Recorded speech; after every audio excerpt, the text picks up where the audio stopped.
Hi, welcome to Keto Life Support, where we make your keto life sustainable, fun, and low stress. I'm Kim Howerton from theketonis.com, and I'll be coming to you weekly with some of my keto besties to bring you the practical, real-world keto advice that you need. Quick disclaimer, I am not a doctor, and even if we have a doctor in the house, he or she is not your doctor, and nothing on this show should be taken as medical advice. Always check with a trusted medical professional about your personal medical concerns. Hello, and welcome to Keto Life Support. This is Kim Howerton, your hostess. Am I a host? I'm a hostess. I'm not a hostess with the mostest. All right. And I am here with my friend Carrie Brown. Hello, lovely people.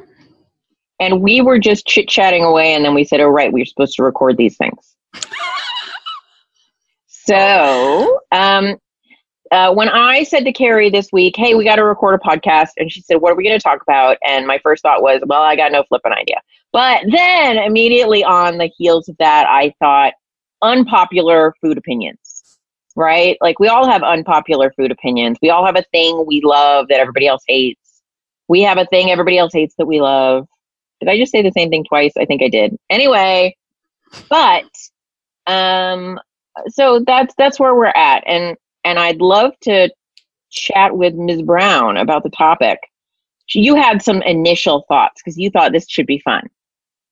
Yes, I was very excited. And actually, when we were texting about this, your topic title was Underappreciated Foods. Okay. And that made me very excited because I have always had a bit of a reputation for liking strange things that the rest of the world maybe has never heard about. So I'm always excited to talk about things that may bring some new color and some new flavor into people's lives. Great. So I saw it reminds me, I saw a post in one of the Facebook groups earlier this week where someone said, all the keto recipes seem to be the same 12 ingredients mixed up in different orders. And that was representative of the fact that she was getting really, really bored. And so this you must have been inspired like virtually because this episode kind of talks to that. Well, I didn't actually see that, but apparently I was on the wavelength. Right? Yeah. All right. So I know that it is in fact true that I tend to eat the same things over and over and over again. And I'm generally okay with that, but then I also like to get creative. Oh, you know what? I did see a post this week, now that I think about it, but they were complaining about steak. They were saying, like, do you ever get tired of steak? And I thought, no, I don't. Really? Because, I do. Is that terrible? I get tired of bacon. Is that terrible? I also went through 4 months where I was like, I never want to eat another piece of bacon in my life. Wow. So, yeah, I do like variety, although I tend to. My pattern is I'll eat something and go, oh my goodness, that was the most delicious thing ever. And I'll eat it for 5 days. And then I'll go, okay, thanks, bye. And then I'll find something else. I'll go, oh my goodness, this is the most delicious thing ever. And I'll eat it for 5 days. And then I'll go, okay, I'm done with you. And so that's kind of, I get obsessive for short periods of time and eat nothing but that thing. And then I go on to the next thing. Some things I come back to over and over again. You're like a serial monogamist. A serial monogamist. Yes. Okay. A serial food monogamist. Monogamist? Monogamist. Mm. Anyway, I always bring it back to sex, and Carrie always looks at me like I'm crazy. Anyway. So I was once introduced to a group of people that I'd never met as, this is Carrie Brown, and she favors strange vegetables. You should have a T-shirt. So that's why when you said underappreciated foods, I'm like, I'm all over this. I'm so excited. This is going to be very fun. So give me your top underappreciated food. Oh, top one? Oh, well, I mean, it varies from day to day. give me top of mind underappreciated food. Well, the first thing that like flew into my mind was, actually, I'm sure you can guess. Leeks. Leeks, yes. You see, I guessed that one. You didn't give me any hints. Leeks. Anybody that's been around me for a while knows that I absolutely love leeks, and I think we're slowly moving the needle on the number of people that know what a leek is and know what to do with it and have eaten one. I have a lot of leek converts in my kitchen group now because leeks are completely delicious. So a leek, is that a member of the alum family, like onion? It is. Thing? It is. Yeah. It's like, and if you don't know what a leek looks like, it's like an enormous, ginormous green onion or spring onions. I don't know. What do you call them in California? Green onion? We call them green onions, and a spring onion here is a little bit big. There is a spring onion as well, but a spring onion has a bulb, like a bigger bulb. Oh, okay. A green onion here is all one width. Okay, so then a leek is like a ginormous green onion, and it oniony, but it's milder and a bit sweeter tasting. It's a lot mellower than an onion, and it's when you slice it, it's like the rings on a tree trunk. So when you slice it, you get all of these rings. And you can also use them in place of noodles. They look like tagliatelle once you've stir-fried them. And I've often used them in an Alfredo sauce. And people are like, oh, noodles. I'm like, no, yummier than noodles. So leeks would be my number one thing that I would, if I wanted everybody to try something, it would be leeks.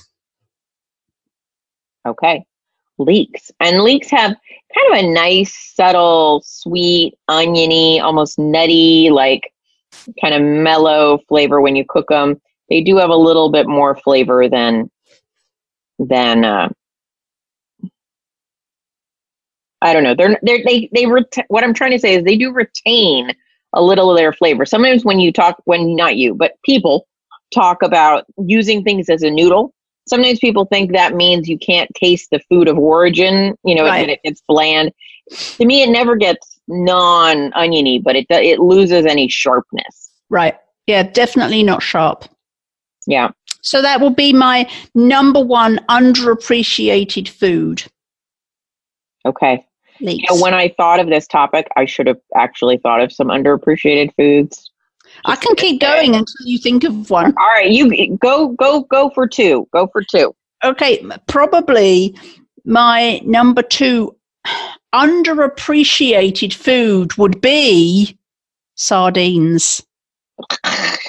And actually, and Kim may suddenly decide that she hates this episode now.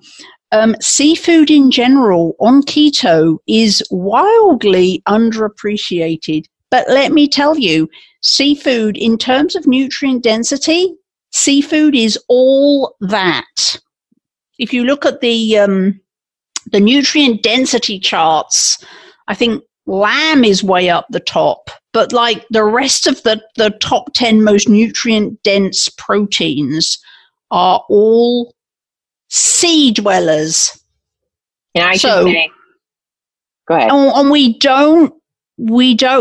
all talk about the beef and the pigs and the sheep and all of those things, but we don't very often focus on seafood. So I think seafood is one of the most underappreciated keto foods out there. So of sardines, of course, being one of those.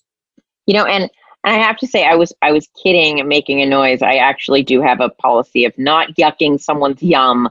Make sure that, you appreciate people for what they like, and you don't have to make little vomiting faces on people's posts on Facebook when they post a food that you don't like. It's okay. You can just pass it on by. I, as famously at this point, am not a seafood lover, but I totally agree with you that seafood is so good for you. It has a lot of benefits.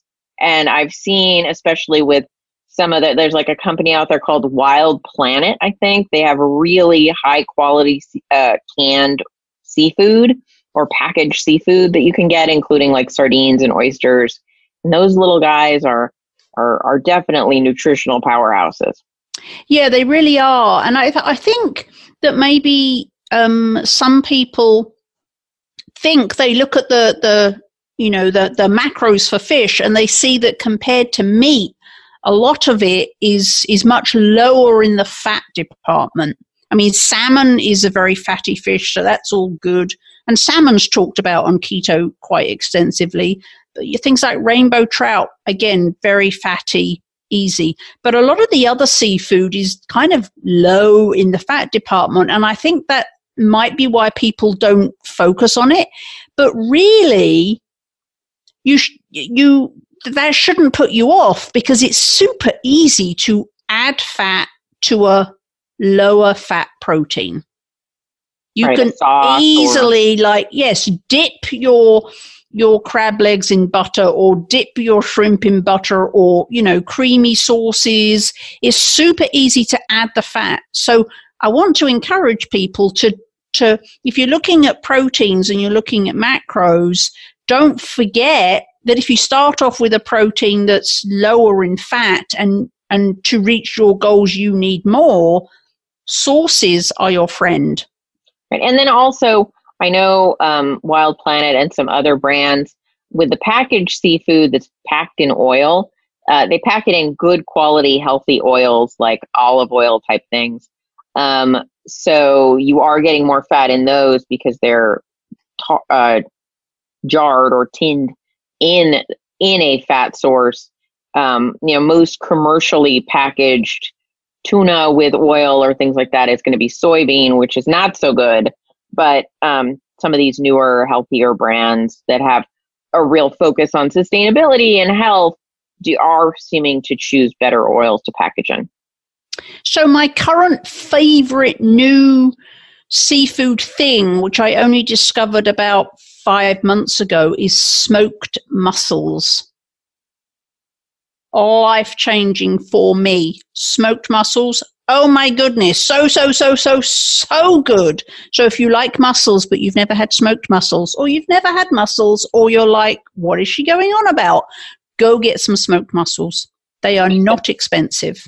You'll be jealous. So Eric is my boyfriend. Eric is a forager / fisherman. He likes to go out there, and he knows a beach. And so I live on the coast, relatively. And so there's a beach he goes to where he can get as many mussels as he can carry. And so he'll come home sometimes with a bag of mussels, of which I eat none because I don't like them. But he'll invite a friend over and they'll enjoy them. And like the other day, he was like, so you don't want any, right? I'm just going to check. And I was like, I'll have one. And he was like, don't be insulting. If you don't like them, don't eat them. Like, okay, all right, Promise me you'll try a smoked one, though, if you get the opportunity. I don't like smoked foods very much. Oh, for goodness sake. No, I know. I don't even like heavily smoked bacon. How are we even friends? Well, I think there are some things we do have in common. No. Anyway, for everybody else, smoked mussels, that's my new thing. Okay. Love them. But yes, generally, seafood, don't be put off by the fact that a lot of it has lower fat, because you can always add your own if you need it to reach your goals, depending on, where you are, and et cetera, et cetera. Seafood is fantastically dense in nutrients, and everybody, including Ms. Howerton, should be eating it on the regular. It's also delicious. Yes. So this is not in any way, your people are probably going to be like, what? So here's my thought. There are certain vegetables in the low carb space that get a lot of attention. Brussels sprouts get a ton of attention, right? That's because they're little baby cabbages, and leafy greens are very good. Right. I'm not suggesting nobody protest the show. I'm not suggesting not to eat little baby cabbages known as Brussels sprouts. I'm simply saying they are enjoying something of a popularity winning contest these days, and everyone is into Brussels sprouts. Well deserved. But I feel as though there are a couple of vegetables, while people totally use them, they're not as much of a go-to as I think they could be. One of which is asparagus. Now, you're going to be like, what are you talking about? People like asparagus, but really think about how often you see people eating asparagus in keto groups. You're right. For me, coming from England, and I don't know if it's the same here, but for me, growing up in England, asparagus was for hoity-toity people. Asparagus was for rich people, and you never saw it in the regular grocery stores, and you never cooked it at home, and you only had it at fancy restaurants. And then there was like this really short season, and you only ever had it in fancy restaurants in this very short season. So it was kind of like, in my mind, asparagus was kind of like this rarefied thing. And I guess I still haven't really lost that completely, even though it's very easily available here, most everywhere, all of the time. Yeah. So that's my story. Okay. Well, I grew up in California, so I'm pretty spoiled from a vegetable perspective. So I could get vegetables that most people couldn't. And so I don't have that association, but I think it's more like what you just mentioned now. Asparagus is pretty widely available these days, I think. I also think that certainly, again, in England, growing up, there was this kind of a connotation that asparagus was this terribly delicate thing, like you had to have this special pot to cook it in, otherwise you would like kill it and make it mushy, and like if you didn't get it just right, you would ruin it. And so there was a lot of angst around asparagus, and if it's expensive and there's only this short season, you don't want to ruin it. You don't want to risk spending a bunch of money and then killing it and hating it, and so that was all kind of wrapped up in why asparagus was only in spendy restaurants a few weeks of the year. Got it. Okay. Which is weird. I mean, I think that we used to cook vegetables very differently than we do now, but asparagus to me is literally one of the easiest to cook vegetables that I've ever experienced, in that all I do is I put like 2 inches of water in a saute pan. This is how I cook my asparagus, with salt. And then I cut the ends of the asparagus off that are hard. Woody. Mm-hmm. The woody part. And then I throw it in the boiling water in the skillet for about 2 minutes. And then I poke one to see if it feels about appropriate. And then I take them out. That is pretty much all that I have to do. Yeah. I must say, I don't have a brain that thinks asparagus very often. See? Underappreciated. But when I do use it, I tend to saute it. That is an alternative. Having a little water. Okay. Yeah, I think early on so I have a funny story in that my family went to a cooking school one weekend out in Philo, California, which is in the Anderson Valley, which is kind of, it's like you go to Napa and then you go on a windy road to where all the actual like wineries are. Like it's kind of like not central Napa, but out in the sticks a little bit more. And we went and we stayed at this place called the Apple Farm, and the Apple Farm is run by this lovely woman named Sally, who has retired. She may have passed away and her kids are now running it, but at the time it was Sally. And it comes to find out that Sally founded the French Laundry. That really? Thomas Keller bought from her, and he liked the name so much, he kept it. So she had named a restaurant, the French Laundry, in Yountville, which is next to Napa. And so if anybody doesn't know, Thomas Keller is a very famous restaurateur, and the French Laundry is a very famous restaurant. And so anyway, so he completely changed the rest. Like the menu wasn't the same, the food wasn't the same, but she had owned the property and he bought the property in the name. So it was a funny little story. But I digress. The reason I brought up that story is she taught us to cook. One of the dishes we learned in her class was sauteed asparagus with preserved lemon. Yum. Which was very good. And I learned how to preserve lemons in that class too, which is actually very simple. I love lemon. Yeah. And talking of fruit, I had 2 underappreciated fruits on my list. Okay. Let's hear Number one being cranberries, which are underappreciated for 10 months of the year. True. And rhubarb, which is underappreciated for 12 months of the year. True to other people. I love both of them, so I'm like, no. But I do too. So I think maybe this year that part of my 2020 mission is to eat more cranberries and eat more rhubarb. And technically, I think it's a vegetable. I think that a lot of people, they get, and again, it's from this lady that was just like, it's the same 12 foods all over again. And you know, and people love fruit, and people really suffer. I don't mean suffer, you know, as in a terrible kind of, you know, dying a death way, but they really find it hard to not have much fruit. And so if we can widen the choices, I think that will help a lot of people, even if they're things that they're not the fruits that they ate when they were pre-keto, but I still think some more variety in the fruit department will help people. Right. So, and rhubarb, though technically is a vegetable, not a fruit. Right. But I understand why you group it with the fruits, because people think of it as a fruit. Right. And they make it into pies and kind of the sweet end of the desserty kind of spectrum. Yeah.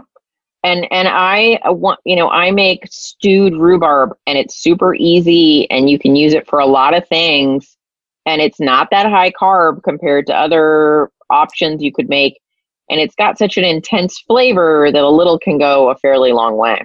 Yep.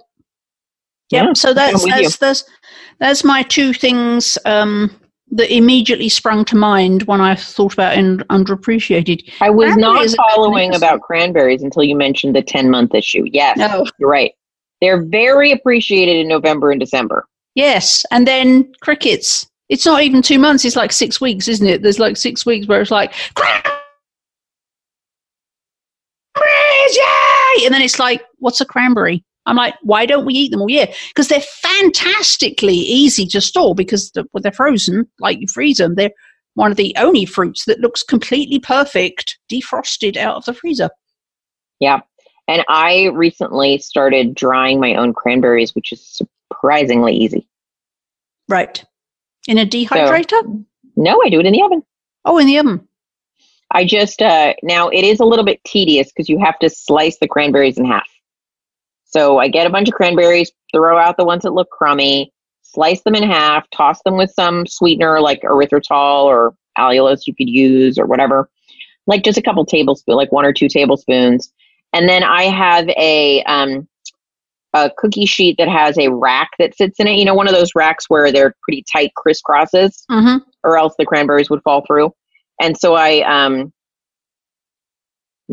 I use that? Then I lay a piece of parchment on top of it. So it doesn't really matter, because if you don't have a tight, I was thinking of another thing I dry on it, but you know, I put the parchment on it so it's super easy to clean, and then it's just low and slow in the oven for a while. I'll put it in the notes how long I put it in, but basically, like, I think it's like around 200 degrees, and you just leave them in there for like an hour to 2 hours, depending on how dried you want them. I actually prefer to only half dry them, and then I keep them in the freezer, because I find if you dry them all the way, they have less cranberry taste when you use them in a dish. So, you know, I'll dry cranberries to put them in like a cookie or a bread or a thing. And if I've gone all the way to dried on them, they don't have enough flavor for me. And so I have to use more. And so if I half dry them rather than all the way dry them, then they work out really well. You can also get they're a little bit difficult to find, but you can get unsweetened cranberries commercially now. And also, I noticed this last year that Ocean Spray now make a dried cranberry which has a fantastically lower amount of sugar in them. Yeah, I've seen them. They're called like less sugar. So they have some, but not as much. Yeah. So if you're looking for, so you need to be careful if you're using commercial dried cranberries. If you can't get the unsweetened, at least get the 50% less or whatever it is, and just be careful on portion. Right. And I would say it's so ridiculously easy to dry them yourself, though you do need an extra hour of spare time to cut those friggin' cranberries. Right. It's not that hard. So yeah, maybe do that. There's your cranberry options. But yes, I think cranberries should be appreciated all year, not just for 6 weeks of it. Okay. Got it. Well, so my other underappreciated vegetable, again, people will think, but it's not that underappreciated. People use it. And maybe this is just personally, I've moved away from using it as much as I used to, but green cabbage, like it's in crack slaw, which is a very popular recipe in the keto world. But I started to think, like, how much are people using green cabbage because it's fabulous? I love cabbage. I'm a huge fan of cabbage. And actually, years ago, I went to China to do a sponsored walk. So I walked like a bunch of miles, like 100 miles along the Great Wall of China to raise money for a children's charity in England. And while I was there, the group I was with, we were out in the middle of nowhere, like rural China, little villages. I saw more cabbage than I've ever seen in the rest of my life put together. Everyone had cabbages drying on their roofs of their houses, and it was kind of magical. I ate more cabbage in more different ways that 8 days I was in China, literally, than the rest of my life. And I grew up eating cabbage. And to this day, I'm mad that I didn't somehow find a way, because nobody spoke English, I didn't somehow find a way to get those recipes, because I must have eaten cabbage 20 completely different ways, and they were all delicious.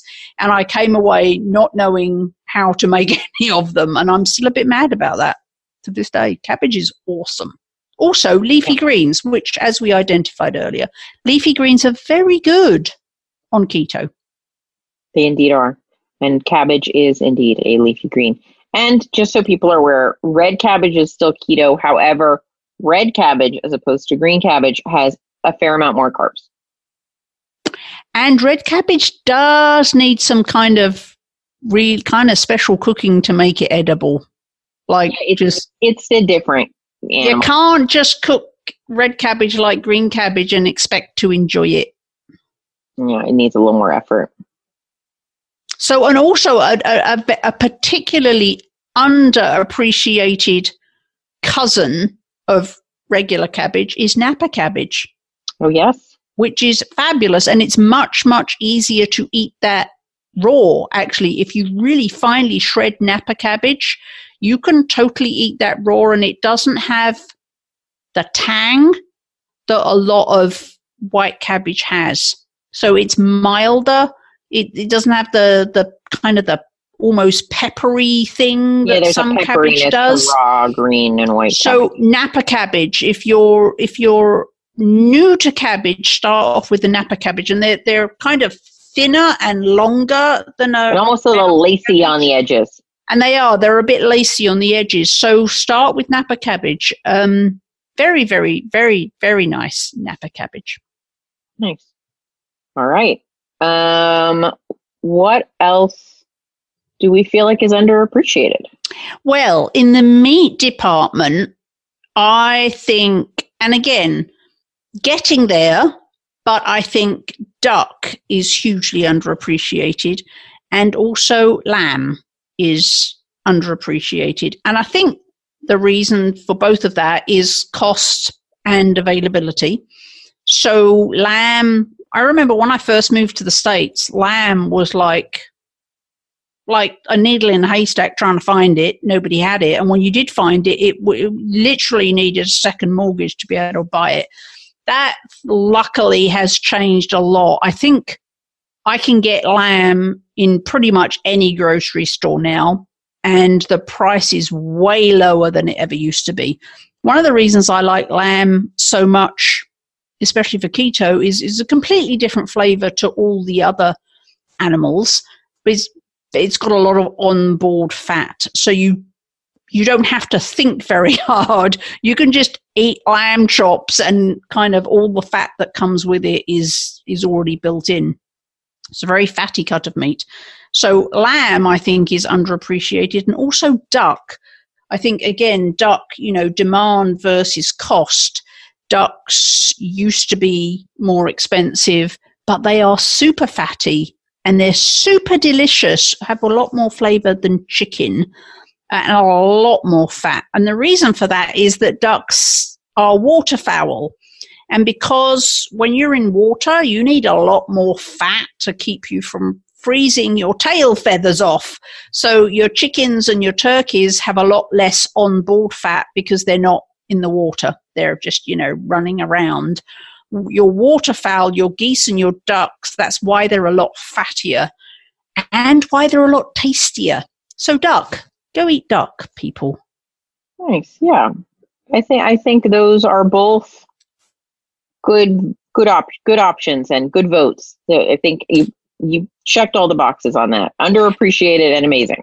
And goose. I mean, goose is seriously underappreciated. Like, a lot of people are like, you eat goose? Like, we eat goose? Yes, you go to your grocery store, you'll probably find a goose there somewhere. I think I saw a frozen goose in every store I went in here around the holiday time.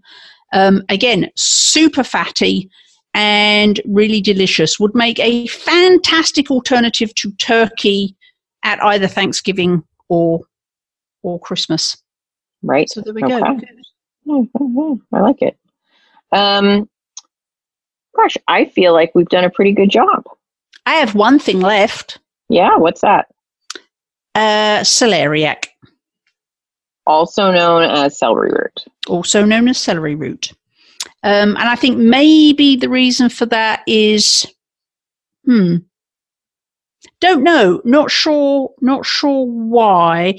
It is carbier than a lot of the leafy greens, so you can't eat it with wild abandon. It is also incredibly ugly. I think that may off-put some people because somehow ugly things can't possibly taste good, which isn't actually true, but it's incredibly ugly. Can be harder to find in some areas, but celeriac is fabulous. I have heard people say that they've struggled to find it in certain parts of the country. I myself can find it just fine. It has it's a root vegetable, and it has a very nice flavor, roasted or turned into a mash. Yes, absolutely. Very underappreciated. Well, I mean, if we're going on that tip, this one, I don't know if it's underappreciated or just hard to find, but I just it flew out of my head. You know, I love this vegetable. Oh, Kohlrabi. Kohlrabi. Kohlrabi is one of my favorites, and it is also a root vegetable. It's related to the brassica family, it is a brassica rather, I should say, and it's related to broccoli, cauliflower, those kinds of things. And I love it. It comes in red, which is kind of purple, sort of like cabbage. I mean, it's not like cabbage. Anyway, same color, right? It's got the light green, the celadon green, and then the purpley color, just like you see in cabbages. They've got those two variations of kohlrabi. Makes sense because they're in the same family. And it is, in this one though, instead of eating the leaves of the vegetable, you're eating the bulb. And so it's a bulb, but then it's got stalks that grow off of it. So, but you don't eat that part. You cut them off, and then I peel the bulb part, and you end up, once it's peeled, because the color is on the outside, with something that looks vaguely like a potato. And it functions vaguely like a potato. And so it makes a delicious mash, or I use it to make a, what are they? Like, what are those things called? I'm only thinking of like potatoes Anna, but there's a more common name. Oh, gratin. A gratin. So it's like you can slice it into little discs and layer it, and then cook it with cream and cheese and get a lovely casserole out of it. And it has that same sort of texture as a potato. Just don't eat the whole casserole. Yeah, don't eat the whole casserole. It is a slightly higher carb option than many others, but if you have a small amount as a side dish, it is fabulous. The other thing I just thought of is, and you're going to go, are you drunk when I say this? But underappreciated foods, cheese. But I don't mean... I'm giving you time. Move it out.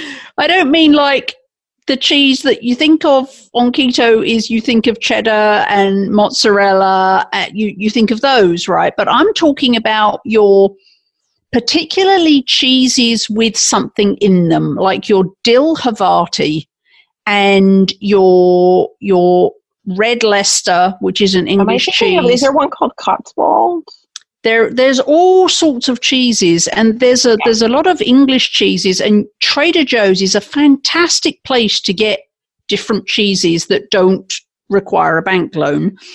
So there's my favorite cheese, the name of which escapes me, Double Gloucester, which has, I think, chives and onions in it. That's the one I'm thinking of. Oh my goodness. So delicious. And so if you feel like you're getting bored with keto and you feel like, just get some different cheeses and put that on your burger. And you will suddenly have this whole new meal that just tastes totally different from the burger that you've always eaten. And so in little things, I think uncommon cheeses are very underappreciated. There is a whole world of cheeses out there. I even remember the adorable Mr. Franklin, my cousin Carl. I took him to the cheese shop in Old Saybrook here in Connecticut, and I said, try that and try that and try that. And he was like mind blown over some of these cheeses that have things in them, have herbs in or spices in or little bits of chive or onion, absolutely transform the cheese.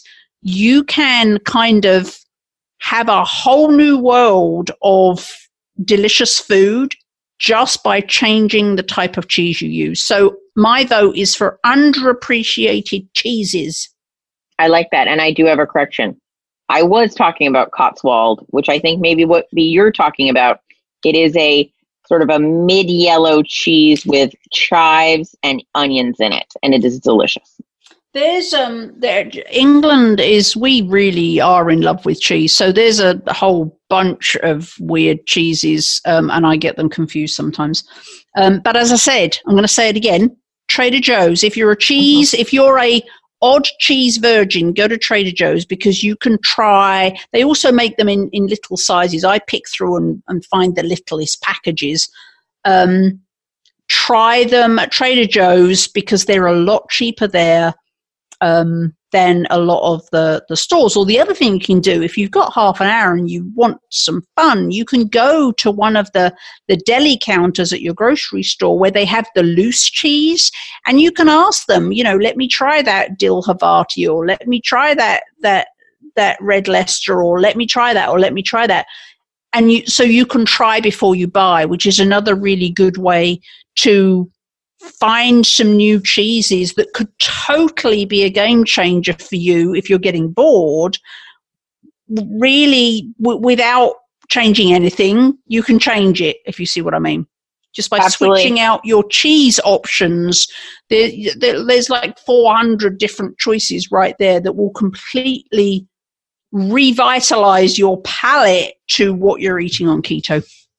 I totally support that. I think, often I will rail a bit against snacking. You generally don't want to be snacking, but there's nothing wrong with a delightful snack meal.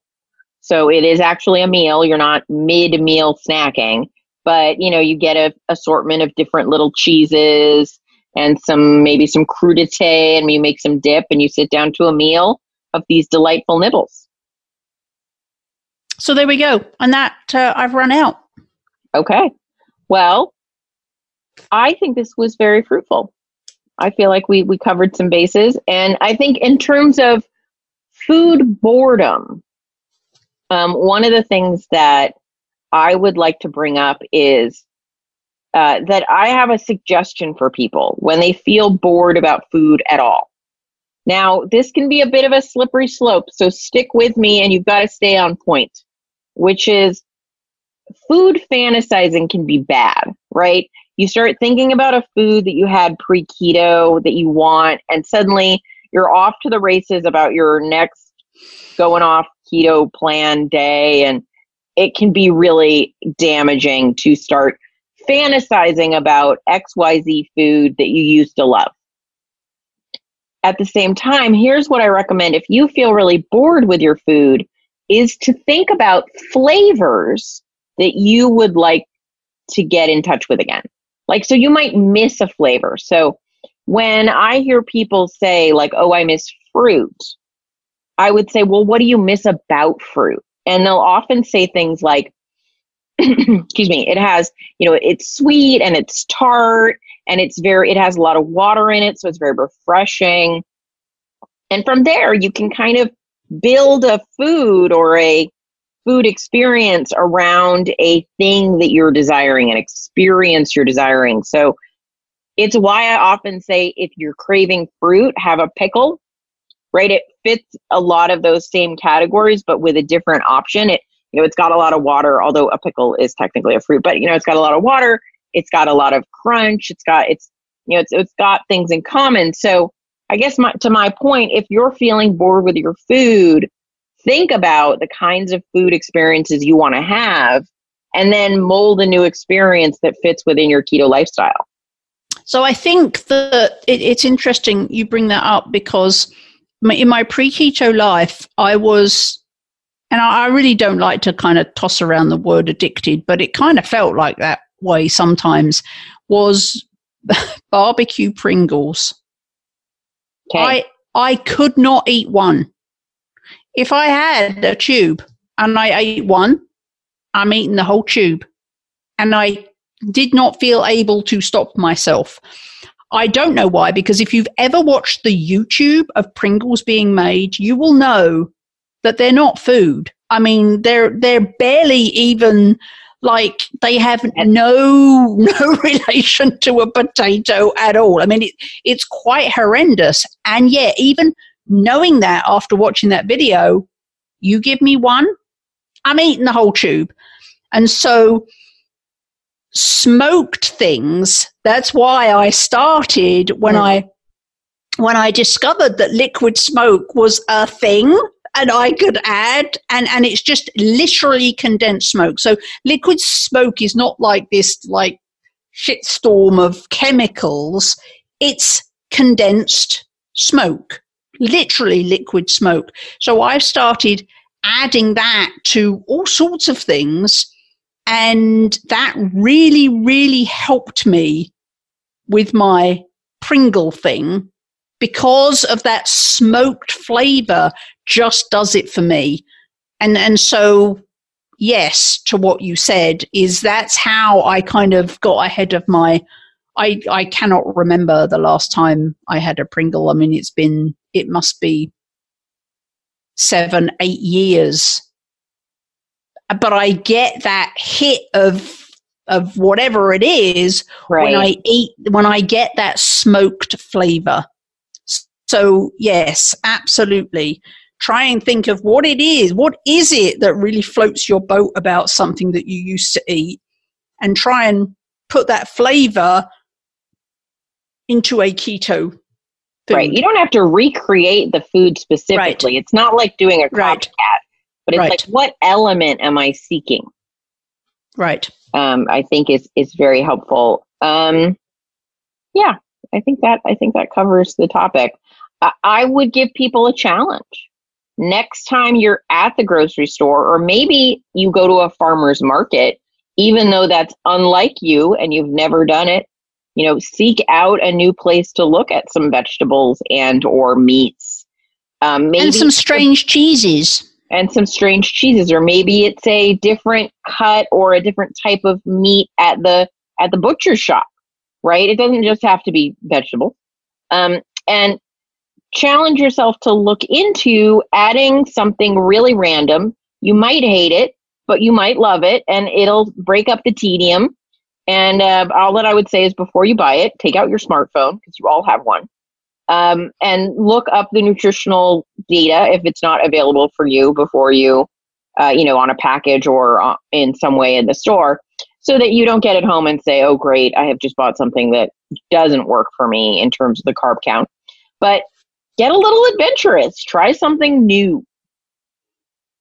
And even we could probably end up talking for the next 5 hours, but what just popped into my head was like, something as simple as flavored mayonnaise, right? Mm-hmm. You can transform what has become to you a boring burger just by using a flavored mayonnaise instead of a plain mayonnaise, or just little tweaks like that can actually make the hugest difference to how you feel about being deprived from things, from variety or things that you used to love.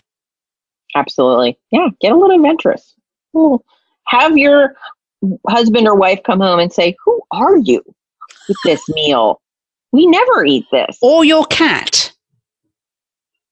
Does your cat speak to you, Carrie? My cat kind of does this.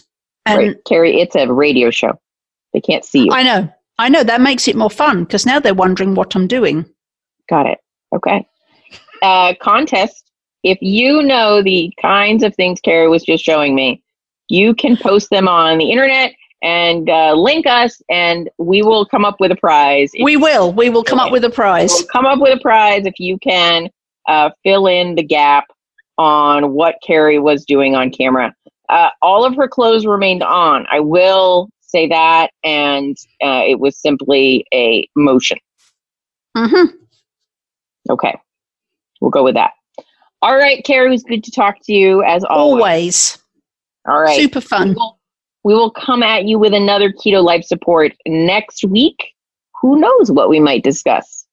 Do you know? I don't know. I don't either. But it'll be fun, whatever it is. And if it's you and me, it will involve food, and that can never be a bad thing. Never be bad. All right, people. Well, we will talk to you soon. Have a fabulous week. See ya. Thank you so much for joining us on Keto Life Support. If you'd like more, you can join our friendly Facebook group, Keto Life Support. Can't find it? Go to ketolifesupport.com. If you ever want to suggest a topic for discussion, that would be the place to do it. We'd really, really appreciate it if you would go to your podcast app and subscribe, because that's awesome. And what would be super awesome is if you'd be so kind as to write a review for us. Though we would love it if that review was awesome, just writing a review is all we ask. So have a fabulous keto week, and we'll see you next time.